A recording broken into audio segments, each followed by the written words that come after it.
David Hallyday ruiné?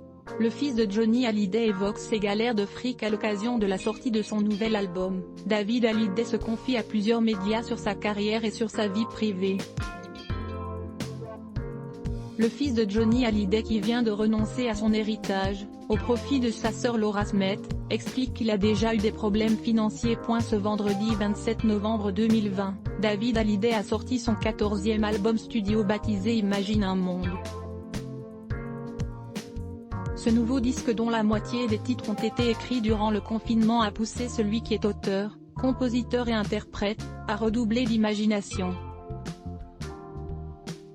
Le chanteur a notamment invité Cameron, son fils de 16 ans né de son union avec Alexandra Pastor, à chanter sur certains titres. Pendant le confinement, il me manquait des voix, alors je lui ai demandé de me prêter gentiment sa voix sur un titre pour étoffer la chanson, explique le fils de Johnny Hallyday.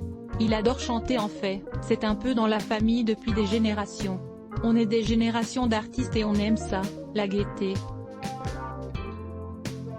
Surtout pendant ce confinement, il fallait quand même trouver un petit peu de bonheur, a-t-il ajouté durant son passage sur le plateau de l'émission, 20h30 le dimanche, présentée par Laurent Delahousse. Si David Hallyday connaît aujourd'hui le succès et est à l'abri du besoin, il a confié, au cours d'une interview accordée à Pure Charts, avoir déjà connu les problèmes financiers. J'ai vécu des galères de fric, alors j'ai bossé, j'ai galéré, a-t-il déclaré avant de préciser, je ne l'ai jamais dit. Ce n'est jamais tout noir ou tout blanc.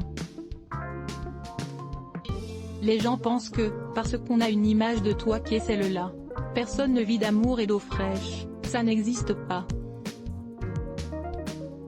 Aujourd'hui, le chanteur de 54 ans ne connaît pas la crise. Depuis 2004, il est d'ailleurs marié à Alexandra Pastor, héritière de la famille du même nom qui a fait fortune dans l'immobilier à Monaco.